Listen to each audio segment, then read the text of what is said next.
Hello everyone, मैं जागृति और आप मेरे साथ जुड़े हुए हैं बायोलॉजी विद जागृति में। इससे पहले वाले लेक्चर में हमने डील करा था कि स्वपोषी पोषण क्या होता है।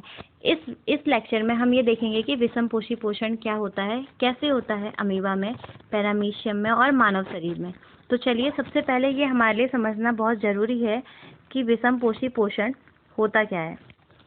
विषमपोषी पोषण जिसमें जीव सीधे या परोक्ष रूप से स्वपोषियों पर निर्भर रहते हैं। ठीक है, अब हर ऑर्गेनिज्म, हर जीव का अपना अपना पोषण का तरीका है। जैसे कि हम क्या करते हैं, भोजन का अंतर्ग्रहण करते हैं और पाचन को क्या करते हैं, पाचन शरीर के अंदर होता है। हमने खाना अंदर ले लिया और उसके बाद जो जितनी भी प्रक्रिया है, पाचन, अवशोषण, सब क्या होगा, शरीर के अंदर होगा। ऐसे पोषण को पूर्ण पोषी पोषण कहते हैं। देखिए, ये जो पूर्ण पोषी पोषण है, अवशोषण पोषण है या परजीवी पोषण है, ये सब आपके विषमपोषी पोषण के प्रकार हैं। अब देखिए, अवशोषी पोषण में क्या होता है, जो ऑर्गेनिज्म है, जो जीव है, वो भोजन का विघटन शरीर के बाहर ही कर देते हैं और विघटन करने के बाद उस पदार्थ को क्या लेते हैं, शरीर के अंदर अवशोषित करते हैं। इसका उदाहरण है आपका कवक, और ऐसे जीवों को मृत जीवी कहा जाता है। ठीक है, उसके बाद कुछ जो जीव होते हैं वो परजीवी होते हैं, जिनके जो पोषण है उसे परिजीवी पोषण कहते हैं।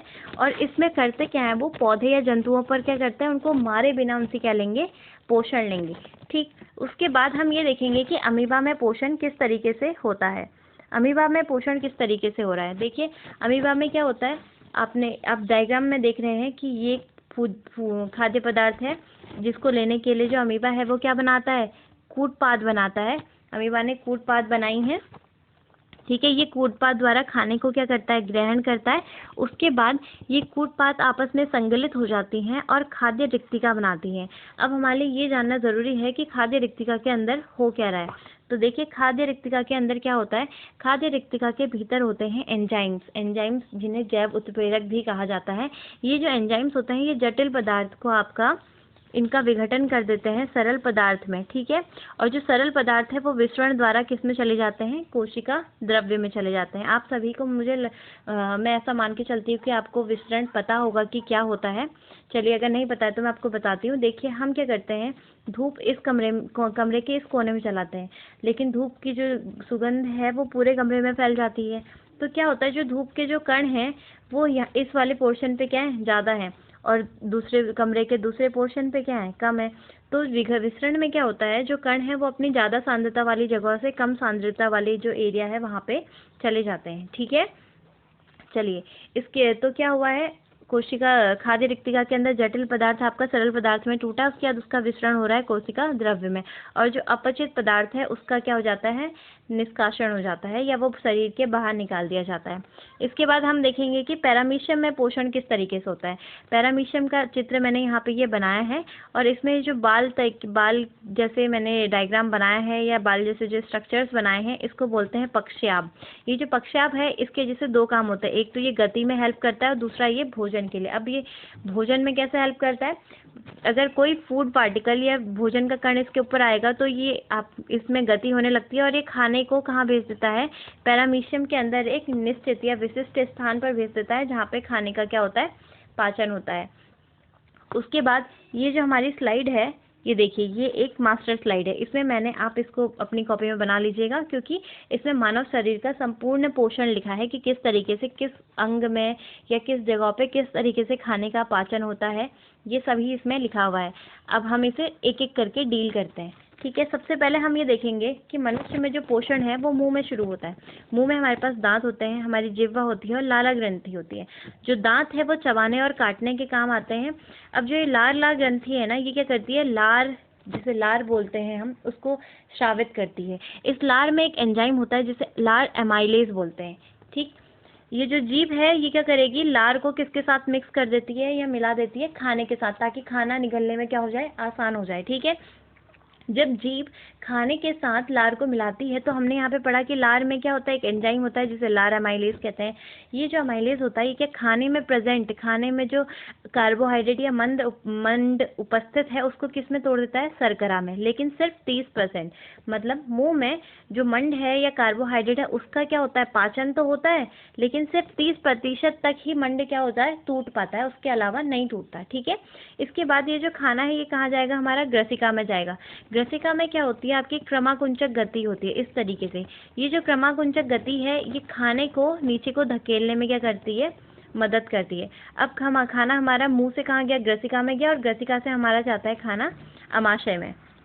अब हम ये देखेंगे कि अमाशय में क्या हो रहा है। देखिए अमाशय क्या है, एक बृहत अंग है और ये क्या हो जाता है, फैल जाता है। ठीक है, ये फैल होने की टेंडेंसी रखता है। इसका आकार जे शेप का होता है। अगर मैं इसे बनाना चाहूँ तो ये कुछ इस तरीके से होगा। ठीक है, जो अमाशय होता है वो जे आकार का होता है। इसके अलावा आप ये देखिए, इसमें जठर ग्रंथि पाई जाती हैं। क्या पाई जाती हैं, जठर ग्रंथियाँ पाई जाती हैं। ये जो जठर ग्रंथि है ये जो अमाशय है उसके अंदरूनी दीवार पे होगी, अंदर की जो लेयर होती है उस पे होती है। ये सेक्रेट करती है आपका HCl। ठीक है, उसके बाद पैप्सिन और श्लेष्मा, ये 3 चीज़ें सेक्रेट करती है। इसका अपना अलग अलग फंक्शन होता है। देखिए जो HCl है वो अम्लीय माध्यम बनाता है खाने का, या जो उस अमाशय के अंदर का। अब ये अम्लीय माध्यम क्यों बनाता है, क्योंकि ये जो पैप्सिन है ये क्या है, प्रोटीन पाचक एंजाइम है, ये प्रोटीन का पाचन करता है। लेकिन पैप्सिन ऐसे ही काम नहीं कर पाता है। ठीक है, उसको काम करने के लिए कैसा माध्यम चाहिए, अम्लीय माध्यम चाहिए। और ये अम्लीय माध्यम कौन तैयार करता है, HCl तैयार करता है उसके लिए। ठीक है, अब चूंकि HCl क्या है, एक अम्ल है, हाइड्रोक्लोरिक अम्ल है, तो उससे अंदर के जो अंग हैं उन्हें नुकसान ना पहुंचे, इसीलिए उनकी रक्षा कौन करता है, श्लेष्मा। श्लेष्मा क्या करता है, जो अमाशय है उसके आंतरिक आस्तर को क्या करता है, उसके अम्ल से रक्षा करता है। ठीक है, अब क्या हुआ, यहाँ पे सिर्फ एक बात नोटिस करने वाली है कि मुंह में सिर्फ जो कार्बोहाइड्रेट है या मंड है वो 30% टूटता है, उसके अलावा कोई भी चीज़ वहाँ नहीं टूटती है। उसके बाद जब हम अमाशय पे आते हैं तो अमाशय में सिर्फ और सिर्फ प्रोटीन का डाइजेशन होता है। ठीक है, मतलब प्रोटीन टूटता है। उसके बाद क्या होता है, अब खाना चला गया हमारा क्षुद्रांत या छोटी आंत में। यहाँ पे ये समझने के लिए बहुत इंपॉर्टेंट चीज़ है यहाँ पे, क्योंकि बहुत सारी चीज़ें एक साथ हो रही होती हैं। सबसे पहले ये समझना जरूरी है कि क्षुद्रांत में संपूर्ण पाचन हो जाता है, मतलब जो भी चीज़ है, जो भी आपके पोषण तत्व है सब यहाँ टूट जाएंगे। जो कार्बमंड है आपका वो ग्लूकोज में टूट जाता है, प्रोटीन आपका अमीनो अम्ल में, और वसा आपका वसा अम्ल और ग्लिसरॉल में यहाँ पे टूट जाता है। अब यहाँ पे हो क्या रहा है, देखिए क्षुद्रांत एक रस को स्रावित करता है जिसे आंत्र रस कहते हैं। उसके अलावा यहाँ पे आंत्र रस है। ठीक है, क्षुद्रांत में अब क्या होता है, हमारे पास एक अंग है जिसे यकृत कहते हैं। यकृत पित्त रस का श्रावण करता है। किसका श्रावण करता है, पित्त रस का। लेकिन इसको संचित कहाँ करता है, पित्ताशय में संचित करता है। और दूसरा यहाँ पे एक और अंग है हमारा जिसे अग्नाशय बोलते हैं। अग्नाशय से अग्नाशय एक रस निकलता है जिसमें जो एंजाइम्स हैं वो है ट्रिप्सिन और लाइपेज। ये जो 2 नीचे लिखे गए हैं ये इसमें पाए जाने वाले एंजाइम्स हैं। तो यहाँ से पित्ताशय से पित्तरस और अग्नाशय से अग्नाशयिक रस, ये कहाँ आ जाता है, आपका क्षुद्रांत में आ जाता है। ठीक है, अब हमारे पास क्षुद्रांत में 3 रस हो गए हैं। एक तो आंतरस जो क्षुद्रांत का खुद का है, एक हो गया पित्तरस, और उसके अलावा अग्नाशयिक रस। ठीक है, अब यहाँ पे क्या हो रहा है, जो अग्नाशयिक रस होता है उसमें क्या है, ट्रिप्सिन है जो कि प्रोटीन को तोड़ेगा, लाइपेज है जो वसा को तोड़ेगा। लेकिन अग्नाशयिक रस के जो एंजाइम्स है वो ऐसे ही काम नहीं कर पाते, क्योंकि जो हमारा अमाशय से आया हुआ भोजन है वो अम्लीय माध्यम में। लेकिन अग्नाशय को रस को कार्य करने के लिए कैसा माध्यम चाहिए, क्षारीय माध्यम चाहिए। ये क्षारीय माध्यम इसे कौन देता है, पित्तरस देता है। पित्तरस करता क्या है, इमल्सीकरण, इमल्सीकरण की प्रक्रिया करता है। इमल्सीकरण में होता क्या है, जो वसा है वो बड़ी बड़ी गोलियों के रूप में पाया जाता है। तो जो पित्तरस है वो इसको किस में तोड़ देता है, बिल्कुल छोटे छोटे फॉर्म्स में। ठीक है, अब इसमें जो एंजाइम्स है वो आराम से क्या कर पाते हैं, काम कर पाते हैं। तो अब क्या होगा, इमल्सीकरण के बाद जो अग्नाशयिक रस के जो एंजाइम्स हैं वो क्या इजीली उसको तोड़ देंगे। उसके अलावा शरीर जो क्षुद्रांत है उसके अंदर अंगुली जैसे प्रवर्ध पाए जाते हैं इस तरीके से। इन्हें क्या कहते हैं, दीर्घरोम कहते हैं। ये क्या करते हैं, भोजन का अवशोषण।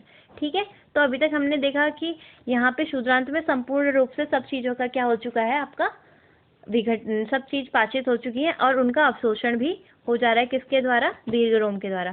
क्षुद्रांत के बाद जो अपाचित भोजन है वो कहाँ चले जाता है, वृदांत में।